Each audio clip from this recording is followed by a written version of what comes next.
Hello, everybody. Good. Okay, yes, it's delighted to be here. This is my first experience at the Oxford Farming Conference. And as in the introduction, we just got off the train coming all the way from Poland. It's about 28 hours if anyone wants to try it. You start from Krakow and land up in King's Cross and Pancras, I think. And you stop off en route a little bit and try and get some sleep. And I asked my assistant at Hardwick to try and put together a slideshow, and I think she has. We're going to find out what it is now, but I haven't seen it either. So it'll be an interesting session. And, it's a very interesting contrast, because I work with Jadwiga. We're talking tomorrow on the session at 9 o'clock tomorrow morning. It's called Polish Peasants versus the Corporate Cabal. So we come from there, where there's still 1.5 million very small farms, 1.5 million farms, average size 7 hectares, to England, which has got the largest farms in Europe. I'm not sure what the average acreage is now, but it's about 30 or 40 acres. And everything in between is a sort of halfway house. So at Hardwick Estate, which I own, we started converting it to organic farming in 1975. At a time, there was no thing called organic farming, it didn't exist.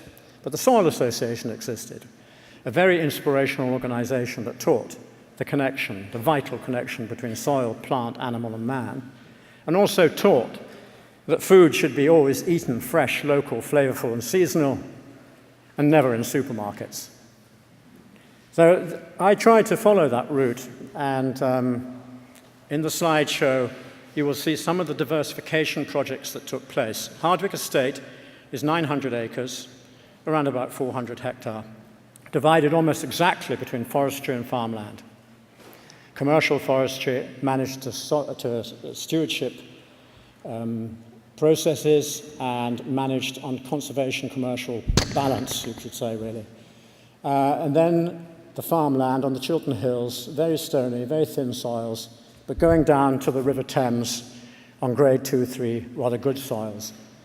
And then about 20, 21 small houses, all dating, mostly averaging 300 years old. Hardwick House, which is the old manor house, is Elizabethan, 500 years old. So what I inherited when I was 19 years old actually was a country estate that was struggling to survive financially, and didn't have much of a vision really for it, other than to try and gradually do up the cottages and make them more amenable and more valuable. So we're going to talk about the way that I've tried over the last 30, 35, 40 years almost to make this estate into something rather different than the typical private estate. I've tried to make it into something of an extended family, where people who live there and work there are supported financially by those who use some of the cottages more as commuter base.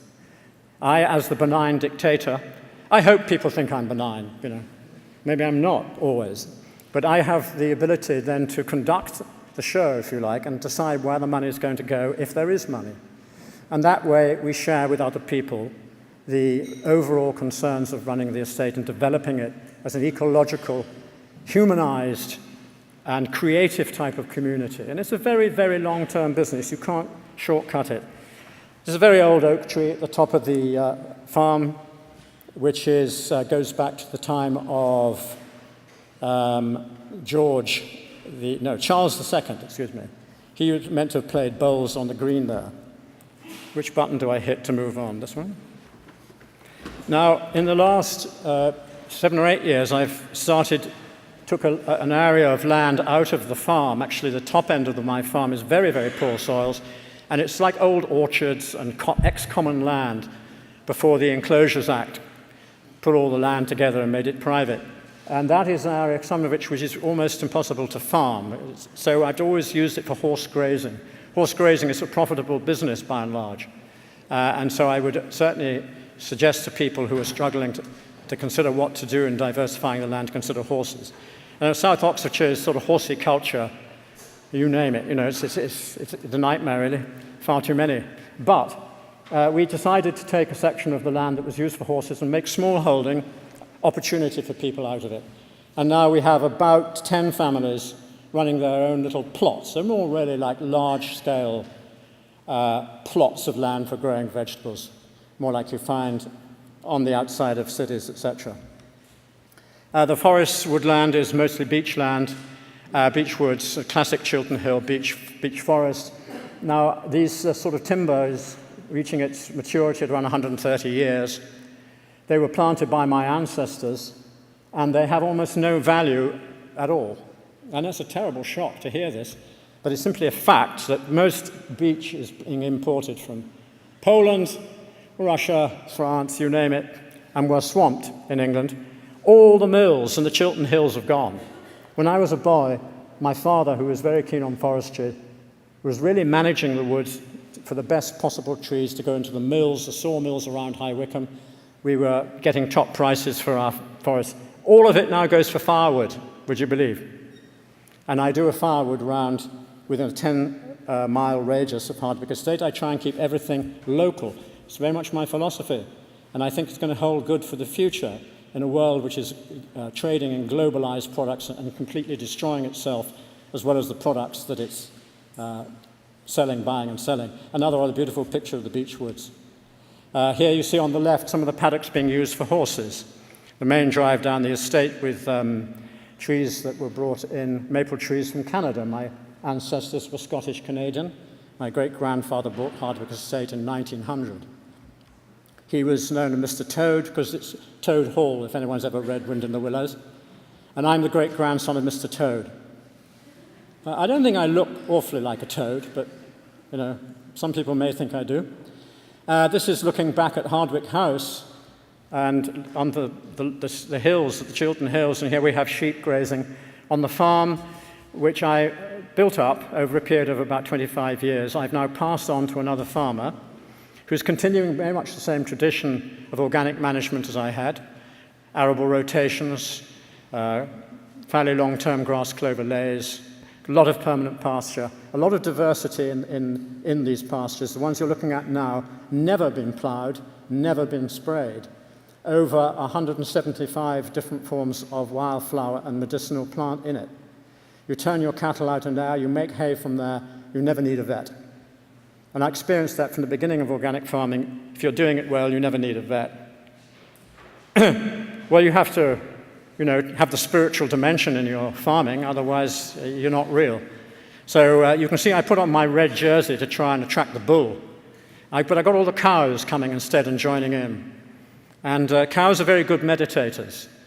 And I do suggest sitting in amongst them and letting yourself be carried into the fourth dimension. If they start licking the back of your neck, you just have to try and concentrate on the higher forces.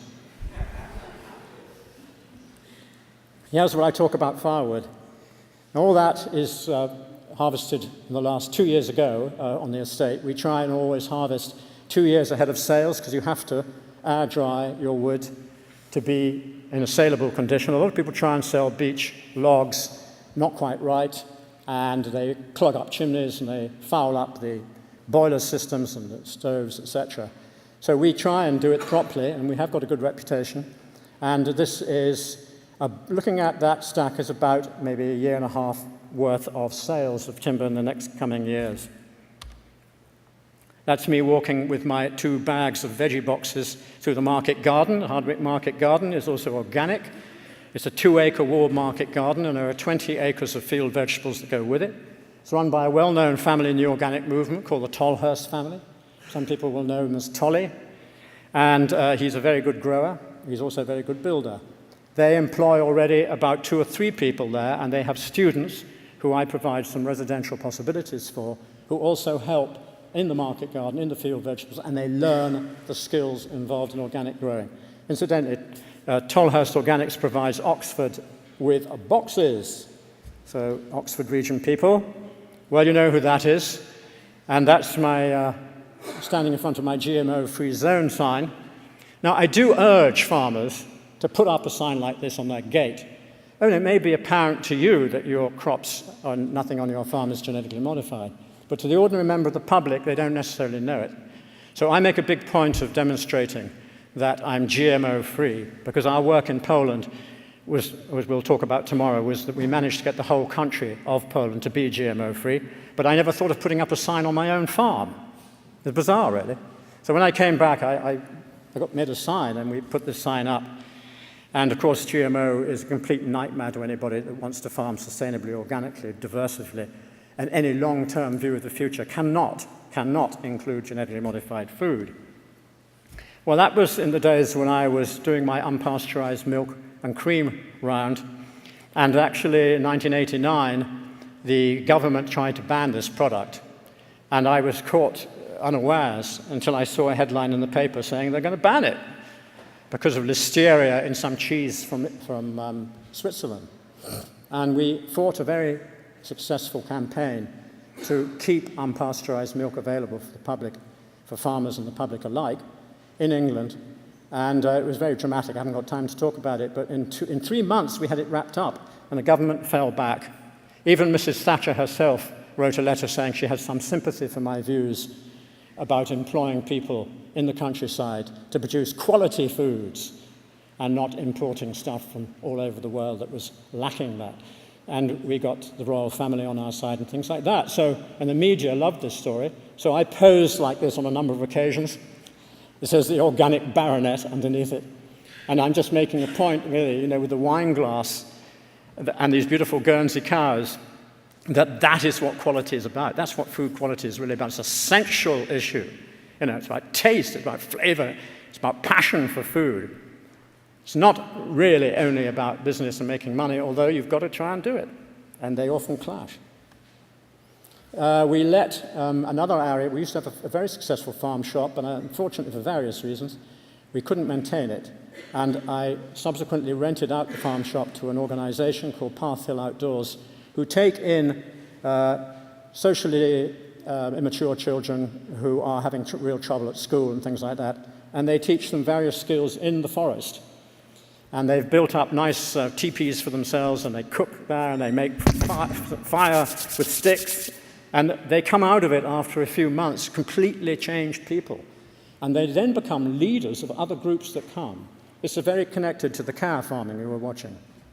An excellent organization. I'm very pleased to have them there. They're just putting together some stuff there. This is a fairly typical sort of event that we try and hold on the farm. This is actually a market garden event called the Pumpkin Day, which happened only a couple of months ago. There were about, I think, almost 600 or 700 people who came to this. We had lots of little stalls, and we're concentrating very much at Hardwick on local. We're not making a big deal out of the Soil Association symbol. We certainly want people to be organic. We want them to be diversified. And we want them to be lovers of the product that they produce. And we're trying to pull those sort of people together and offer the type of produce they produce to the public. And believe me, it's getting very popular. And I'm delighted in England that more and more people are now looking for localized specialty foods of various sorts, right through the meat chain to the vegetable chain to the breads and all this sort of thing. Nice stand with pumpkins, etc. I was talking about small holdings, and I mixed up those two photographs. The first one was really of what I call the plots, which is areas for people to grow their own vegetables. And we do a slightly larger scheme of usually a couple of acres each for small holding. And we've had a very nice colleague develop a small holding with pigs, outdoor free-ranging pigs, and sheep. And I charge pretty low rent. And he tries to make a small sort of living out of it, but that's always supplemented by other work. I don't think anyone should be any under illusion that with 2 acres of land, you're going to make yourself a proper living. You've got to see yourself as a part-time farmer, and then there is a chance that you can, and it's enormously rewarding work. As was being talked about in the care farming, this connection with animals is so important for our stability and for our mental health. And we are in a strange state in this quasi-civilization that we live in today. People are completely removed from the sense of being earthed and the connection with animals. They live entirely in their heads, you know. So you get a lot of mental instability, and you get depression, and you get all sorts of diseases, all because of this fundamental lack of connection with nature and with the animal kingdom. And if we can find a way of running our farms to make this possible, and to make the connection something more than just about weight of animals and their value, which then, of course, we are beginning to develop something which will go beyond the standard view of commercial farming, and that's another view of the smallholding. Horses I was telling about. My great-grandfather built some rather splendid old buildings in about 1900. He was very keen on horse racing, and he had one horse that I think won the Ascot Gold Cup. But we always rent out this area and its fields, but the horticulture loves it, and they now have developed it as a do-it-yourself riding centre with 20 or 30 different horses there. That's an arts and crafts building, incidentally, for anyone who's interested in architecture, and built in about 1910. More a view of the woods, our operations in the woods. We have a small amount of quite important equipment for splitting and breaking down the solid round timber to usable sizes for firewood. And then you see we're using this machine here, which is an elevator run off the PTO of a tractor.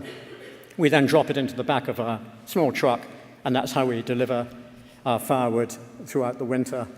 And it's a business which is building quite rapidly because more and more people are trying to take advantage of the renewable heat incentive and are putting in wood-burning stoves and boilers, and the demand is going up all the time for forest products. Now, that's another thing to bear in mind if you're going to go into farming. Do consider planting trees as a major part of it, because they are invaluable for a number of things, not least for firewood.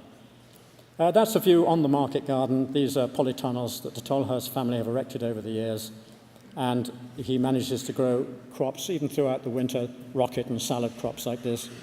But most of the work is done during the summer. That, I think, has come out sideways. That's actually a picture of, that's better. That's a picture of a small, it's called the Hardwick veg shed. And anyone who comes to the Hardwick estate, just before you drive in through the main gates of the estate, you'll see this rather splendid straw bale shed. It's got lots of products from the farm, only from the farm. That is to say, the market garden and the field vegetable.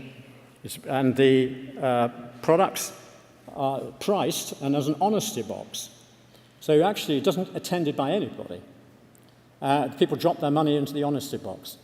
One is a fairly solid metal box, concreted into the ground, and that one has the notes in it, from £5 to £10 to £20.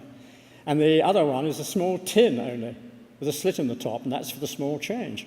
And so far, over a number of years, that we aren't aware of any serious amount of money being filched. So this is a big trust issue, you know. But that is the way to get on with your local community. You know, in the end, trust is everything. If we had really good trust between ourselves as farmers and our local community, we wouldn't need symbols. We wouldn't need to prove our abilities to do the job according to the way it should be done. We would understand, our local public would understand that we are doing things that way, and we would educate them to understand why we're doing it that way. And this must be the direction we all move in. And we want to get away from the paperwork. I mean, ever since I started farming, one of the great complaints of all us farmers is far too much paperwork. And paperwork sticks you in an office with a computer, huge amount of mental work, you know, and then you're desperate to get out and be with your animals and on the land afterwards. And the paperwork's produced by people who have absolutely no understanding of what it means to farm. And we've got to separate ourselves from all those people, and we've got to become a community now of farmers and consumers and people who support the longevity of planet Earth and the beauty of it and the wonderful taste of good food. Thank you very much.